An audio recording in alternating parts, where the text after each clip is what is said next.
Well, hello, and welcome back to another episode of Handloader TV with me, your host, Jeremiah.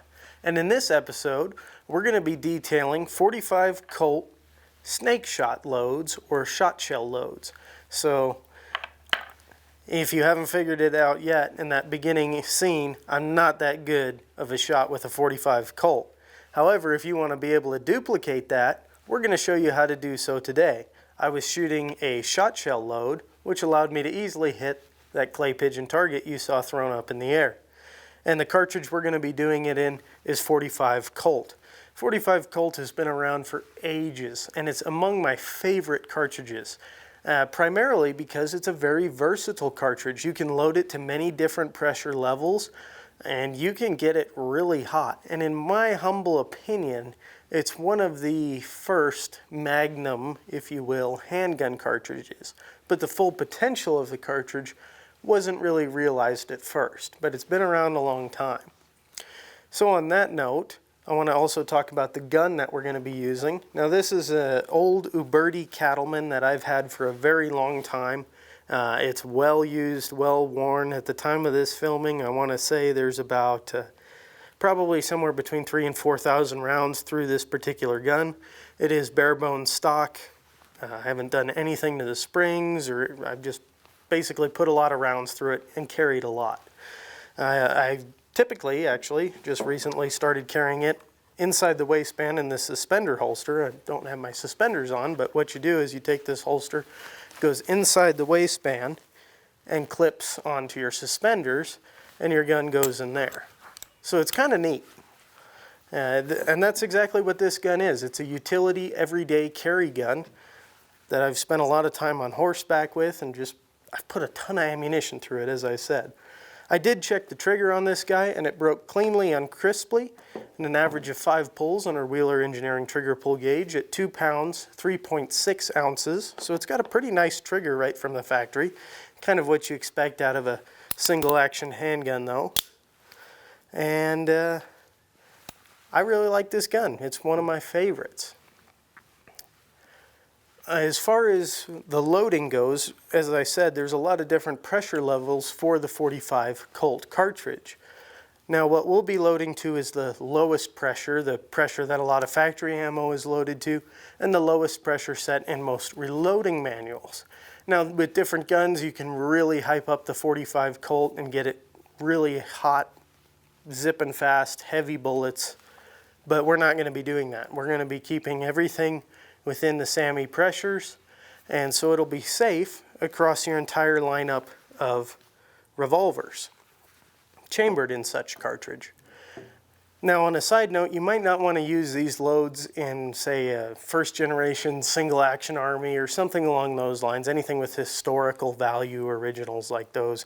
They're very expensive, and just due to the nature of these loads, because they are shooting shot out of a rifled revolver barrel, you're going to get quite a bit of leading buildup and stuff like that, and I generally just avoid it. On that note, let's go ahead and take a look at the hand loading side of things, and we'll walk you through start to finish on how to assemble your shot shell loads with whatever method you might prefer, whether you're using a gas check to cap off your load or even a bullet itself. So let's take a closer look at that.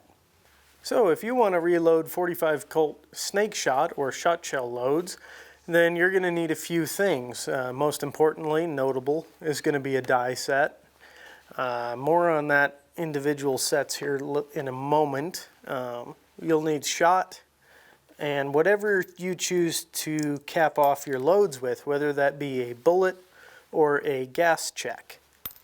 And of course the primers and the powder and all the other things that go along with hand loading. And cases. Now for our testing, we've went ahead and selected Winchester cases simply because it's what I have on hand. All of the cases we'll be using for this testing will be once fired Winchester brass.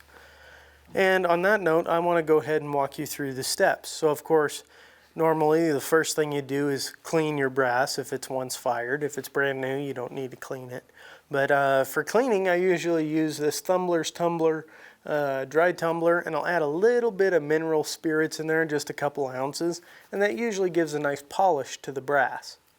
So we'll go ahead and start out, assuming that our brass is clean here, and we'll size. So I have an RCBS 45 Colt carbide sizing die installed into the press, and I've screwed it down until it contacts the shell holder. And since it's carbide, you don't need any lubricant on your cases, which is nice. We can go to town and size all of our cases. Now the next step in the process is going to be expanding your cases. See, I'm knocking stuff over already. So once you have all your cases sized, you're going to want to expand them. Now, when it comes to expanding, there's something that I want to note. You can get real technical about it and take measurements so you can make it repeatable for next time and all that stuff, and I would encourage that. I think that's a good idea.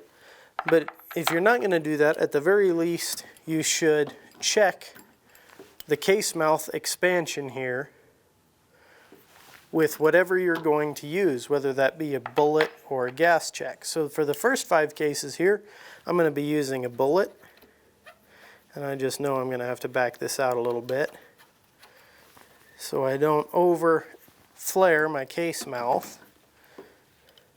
That actually looks pretty good right there. The bullet slips in, but not too deep. That's where I'm going, is that crimp groove right in there. So we are good to go here, and I can go ahead and size all my cases. Now the bullet that I've selected is a 200 grain lead semi-wad cutter from Spear, and I really like these because they're light. I can still fit a fair amount of shot into the case because this bullet is short, as you can see. It doesn't take up very much case capacity when seated into the cantilever there, the crimp ring groove. So that's really nice. Now, if you're going to be using a gas check, then you're going to need a little bit more expansion than what you would for a bullet. So I'm going to thread this guy down. Probably somewhere around there is going to be pretty close. Let's see. I'll take my gas check and see if it will slip in there. It's very close. We're almost there, but not quite. So let's thread that down a little bit more. Now you will be working your brass more should you choose to cap off with a gas check, as you can see. Now that's perfect.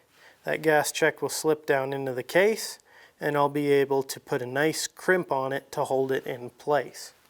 So the next step in the process will be to prime our cases, now that we've finished sizing.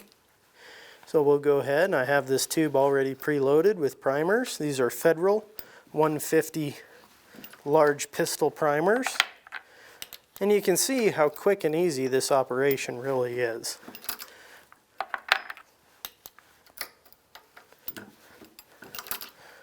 So there is 4 cases primed, just like that. Last one we're going to do.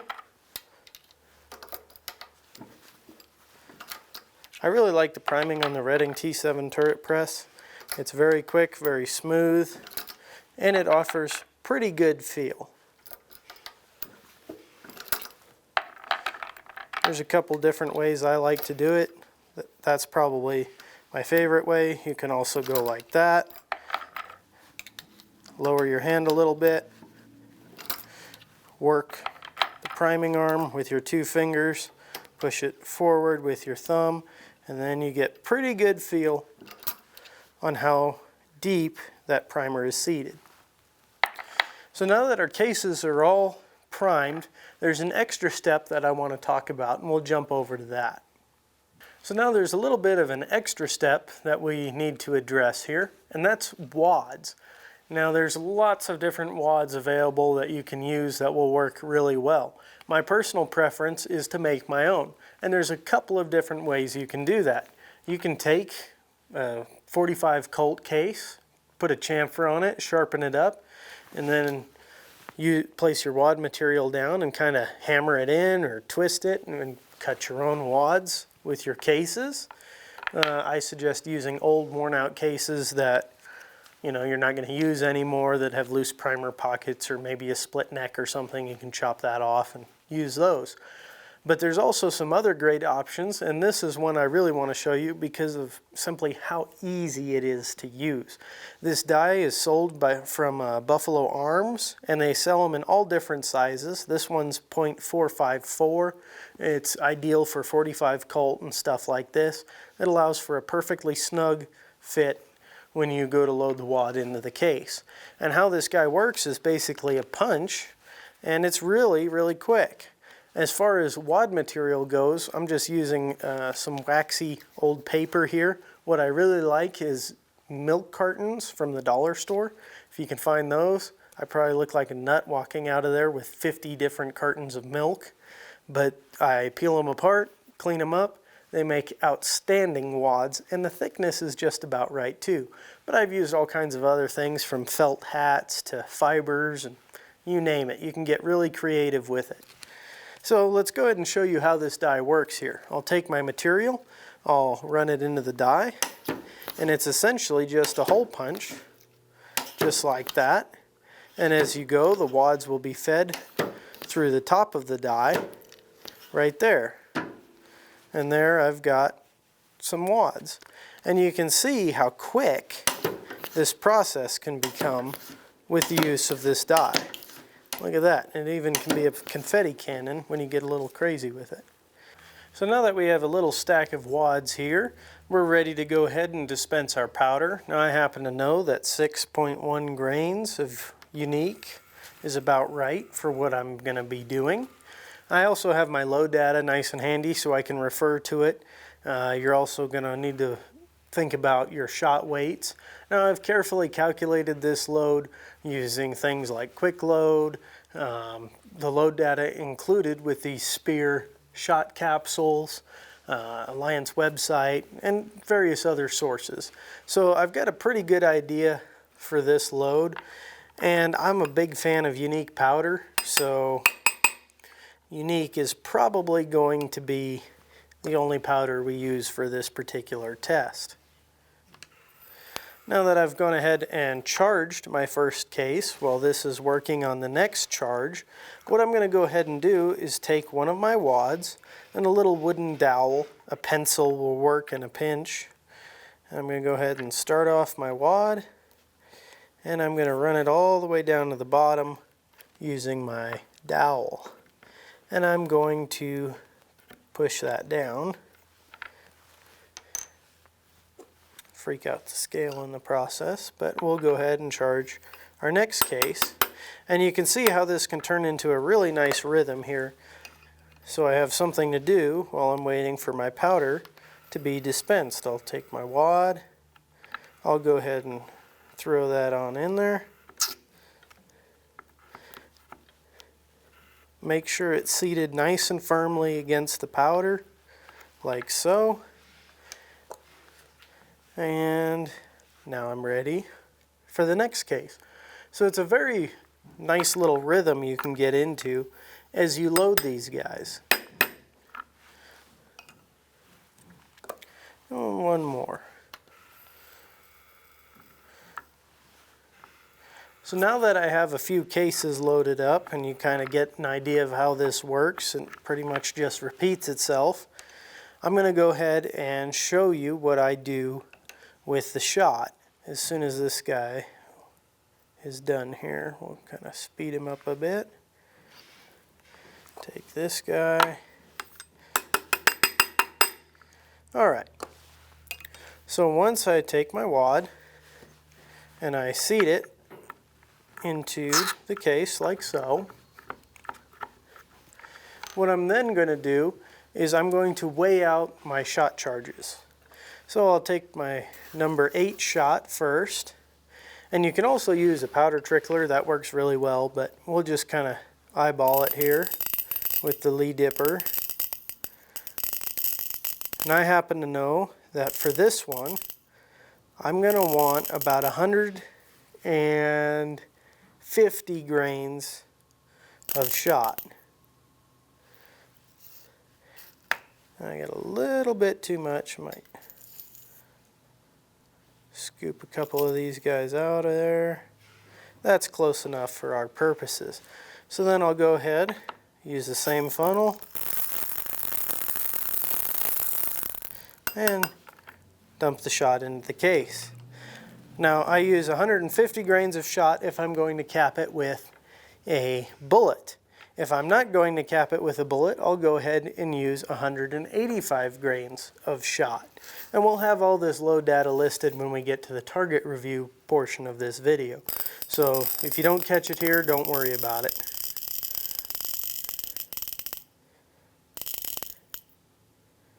Oh, I went way over on that one. These little tiny Lee scoops are really helpful for when you put too much shot in, like I did. Very easy to scoop some out. And so as you can see, this is a pretty straightforward and repetitive process. I think you guys go ahead and get the idea. So I'll go ahead and finish charging all these cases, and then we'll jump over to the bullet seating and crimping portion of this segment. So we'll go ahead and start out by showing you seating a bullet with the shot in the case. So this case is filled with powder, an overshot card, and then we have our shot charge right there. So I've got this die already preset. This should be pretty close. I want to seat into that crimp groove right there. We're just a little bit off, so we'll go a touch deeper till I hit that crimp groove. And there it is. That is perfect. So now we'll go ahead and do one more, show you that guy.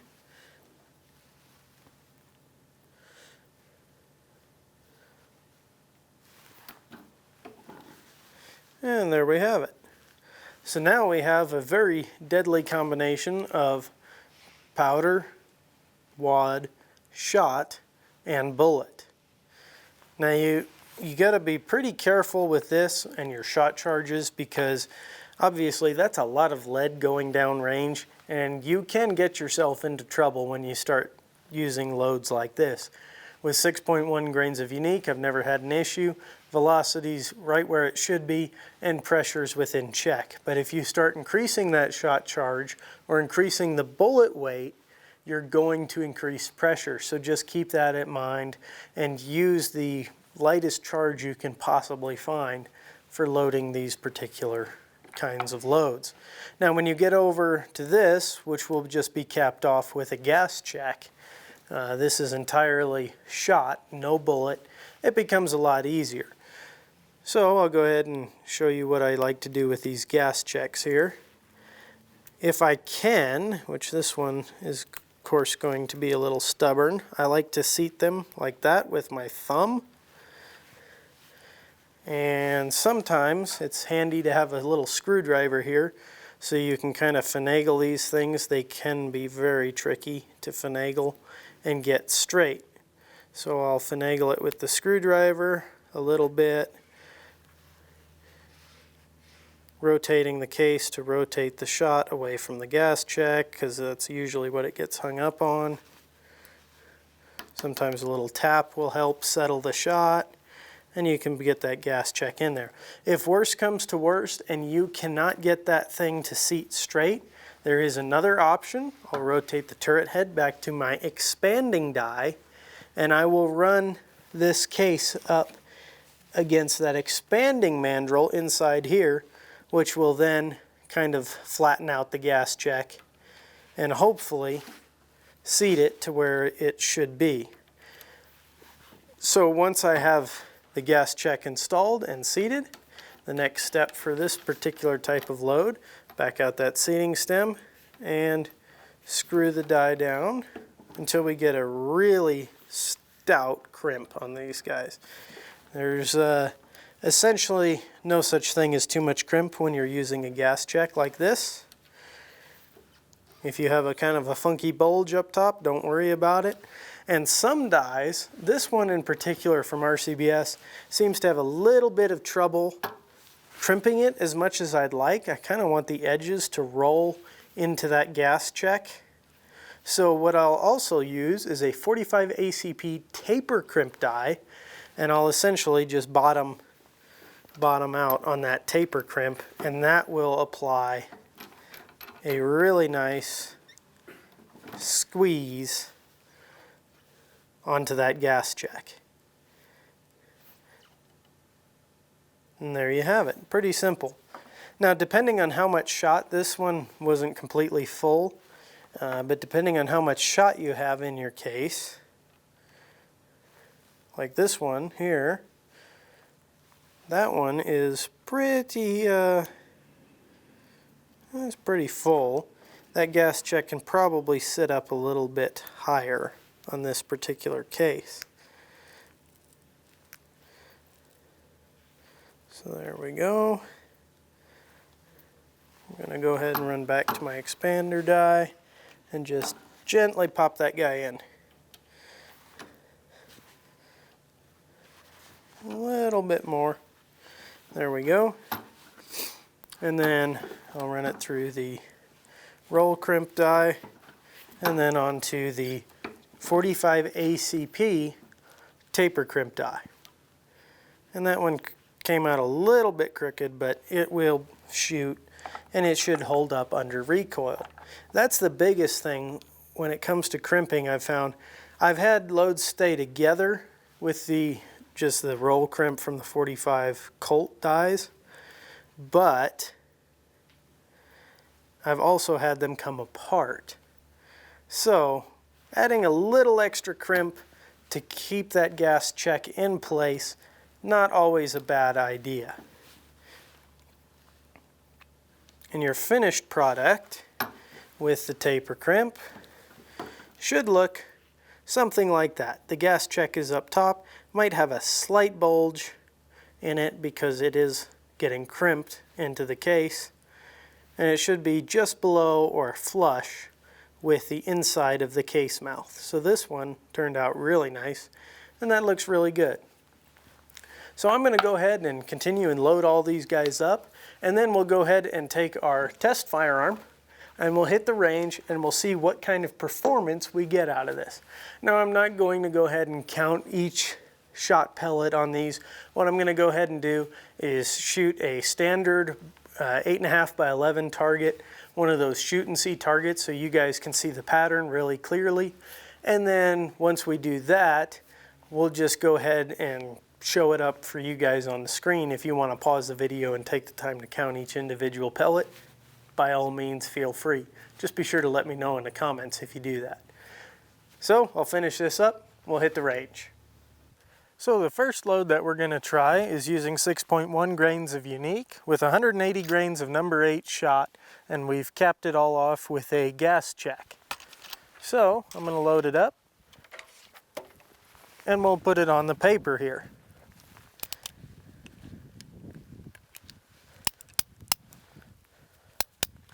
Here we go.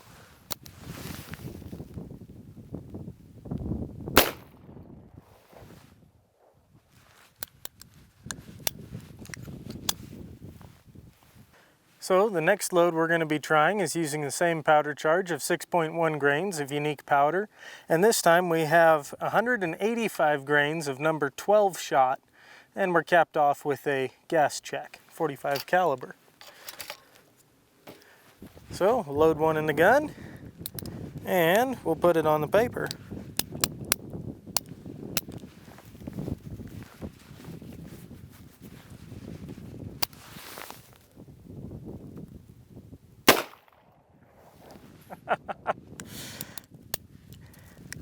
And it kind of goes without saying, but that's why number 12 is my preferred shot size for snakes. So now here is where things are going to get interesting. We have the same powder charge of Unique, 6.1 grains, but we have, in addition to 150 grains of number 8 shot in the case, it's capped with a 200 grain spear cast semi-wad cutter that weighs 200 grains. So you get not only the shot, but you get a 200 grain bullet on target as well. So we'll load one up and show you what that looks like at 10 feet. Here we go.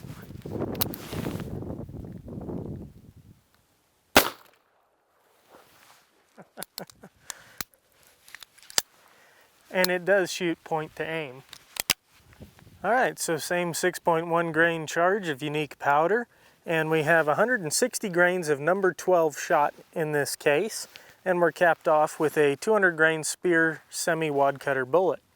So, load it up, put it on the paper.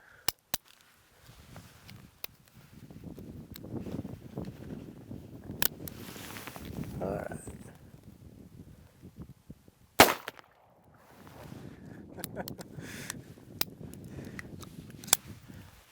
Pretty effective. All right, so now that we've pushed the target back, we're back to our gas check with 6.1 grains of unique and 180 grains of number 8 shot. Load it up.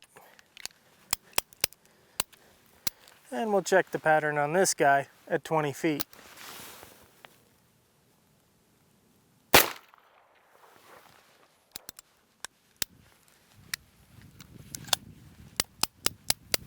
All right, so the target's at 20 feet still, and we're gonna do another number 12 shot. This is 185 grains, number 12, over that same 6.1 grain charge of unique powder. We'll put it on the paper and see how this patterns.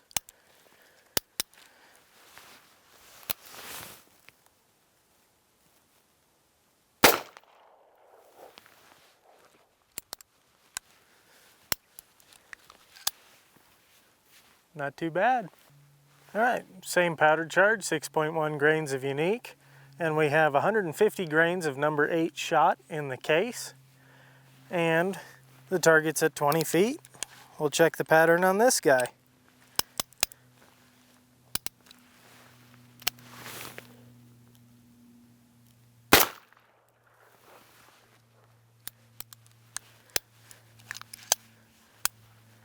Now at 20 feet with this load, from the looks of it, you're starting to get ineffective. All right, so target's at 20 feet, same 6.1 grain charge of unique powder, and we've got 160 grains of number 12 shot in this case, and we're capped off here with a 200 grain Speer lead cast semi-wad cutter. So, once again, load up and put it on the paper.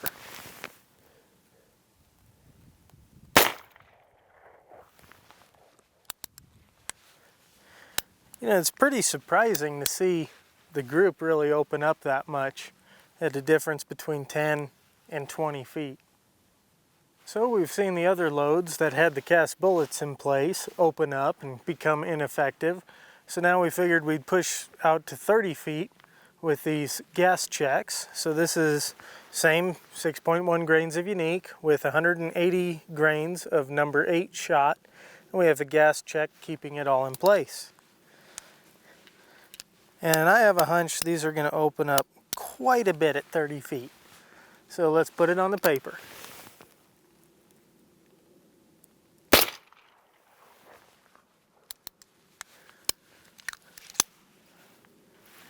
So now it's time for the number 12 shot at 30 feet.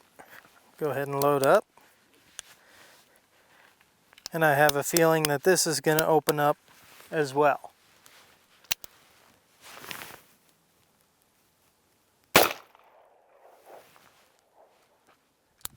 That actually doesn't look too bad from where I stand. That's pretty impressive. So we're back at the bench now, and we've got a ton of targets to review. We did quite a bit of testing stuff all the way out to 30 feet with this snake shot load. And right off the bat, let's go ahead and take a look at the first target. It's using 6.1 grain charge of unique, and I'm going to tell you right now, all of our loads are using that 6.1 grain charge. I've just found that unique is a great powder for these shot shell loads. I have plenty of it on hand. It's a favorite of mine, and that 6.1 grain charge usually yields really good results. And to keep things consistent, we just use that across the entire board. So the first thing we tried was a 180 grain charge of number 8 shot. And this is just with a gas check, right side up. There's pretty good pattern on there. If that was a snake at 10 feet, it'd certainly be dead. And if you were shooting at clays and you managed to hit it that close to center, I think you'd get some pretty good results with that. The next one we went ahead and tried is using also just a gas check. There is no bullet here, and this is 185 grains of number 12 shot. And comparing those two, you can see there's quite a difference in pattern density. Even though the weights of the actual shot are within 5 grains, there's so many more of those little number 12 pellets than the number 8 pellets. You get a really dense pattern. And I believe when we were shooting, I mentioned that number 12 is my preferred shot for shot shell loads, and this is exactly why. The next load that we went ahead and tried was using 150 grains of number 8 shot, and we had a 200 grain Speer semi-wad cutter bullet there. That performed pretty well, and you can see the bullet hits pretty true. I mean, it's right there next to the bullseye, and we have a decent amount of shot around where the bullet struck. This is a load that I personally use quite a bit. When I was first developing these for use on snakes and stuff, we have a lot of rattlesnakes, a lot of horses and dogs and stuff, and I'm constantly having to battle those snakes off the horses and the dogs each summer. So this is kind of why I developed these loads. The next load that we went ahead and tried is the same thing with a 200 grain Speer semi-wad cutter, but with number 12 shot at 10 feet. And again, you can see the pattern is a lot better than the number 8 shot. So that's why I've switched over and doing all my research and development on this. Number 12 is my go-to shot. Then we went ahead and pushed things back to 20 feet and repeated the test with the same loads. So this next target is going to be at 20 feet with just a gas check and number 8 shot.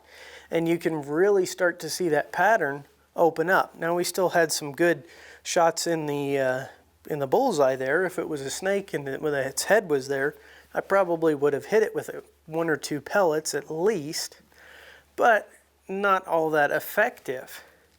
Now if you switch over to the number 12 shot, the next load with just the gas check, that performs still really well out to 20 feet, which is really good in my opinion for snake shot. And it's simply because you have more pellets going down range. Yes, the pattern opens up quite a bit, but you have so many pellets, it still remains a fairly dense pattern. Then this was kind of the most surprising part of the test, if you ask me. We went ahead and used the number 8 shot with a bullet seated over there, the 200 grain Speer, and wow, the pattern really opened up quite a bit, and it's significantly less dense with that bullet.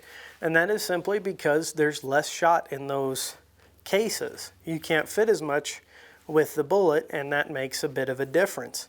And even with the number 12 shot, moving on to the next target here, you can see, while there is still decent spread on the target, the density isn't nearly as good as with just the gas check. So that is very interesting results there at 20 feet. And because of that, we went ahead and scratched those two, the loads using the bullet and the shot. We went ahead and scratched those for our testing at 30 feet, which brings us to the next test here, the next target, which is at 30 feet, we used just, again, a gas check and 180 grains of number 8 shot. And at this point, it's pretty much ineffective. I would say it would take multiple shots on a snake or something like that, even a rat or rodent. You'd have a hard time hitting it at 30 feet with the number 8 shot. However, if you switch over to the next target and see the number 12 shot at 30 feet, it performs surprisingly well, and we still have decent pattern and decent density on the target. So all in all, I think number 12 shot is hands down the winner. Now, a lot of people want to make an argument when it comes to the shot that the number 8 will carry more energy. And I say that might be true, but the difference in energy is going to be nearly irrelevant in most situations. You're going to be shooting at snakes or mice or something like that. You know, I wouldn't even recommend using these on rabbits unless you're extremely close, because quite simply, rabbits are pretty tough to kill with these loads. Not to say that it can't be done or that I haven't tried it and done it successfully, but it usually takes more than one shot. So on that note, I want to thank you guys so much for watching, and I have a few closing thoughts that I want to add to this video before we let you go. When it comes to loading and finding powder charges, there's not too many people out there doing this. This is why it's in our specialty loads category. And just use caution when developing loads. Everything we used is with unique powder because I've tested it extensively. I know it's safe in our replica firearms like this Uberti I have here. I know it's safe pressure-wise. But when you start switching up the powders, you really got to be careful. So use extreme caution if you're not following our load data to a T. And also, I should note that I have tested other powders, and I've found the best results with Unique. This is just me personally speaking, of course, but there are a couple other powders that are notable. I've had good success with Winchester 231 and Tight Group as well. So those might be something to look into. And there is load data for shot charges in the 45 Colt and various other cartridges available through Alliance website. So be sure to check those out. I think that about wraps everything up. As always, if you have any questions or comments or personal experience with shot shell loads, we'd love to hear about it in the comments section below. And don't forget to give us a thumbs up and let us know you liked this video, if you liked what you saw. And don't forget to subscribe and hit the bell icon so you're notified when we post our next video. And until the next episode, I'll catch you guys later.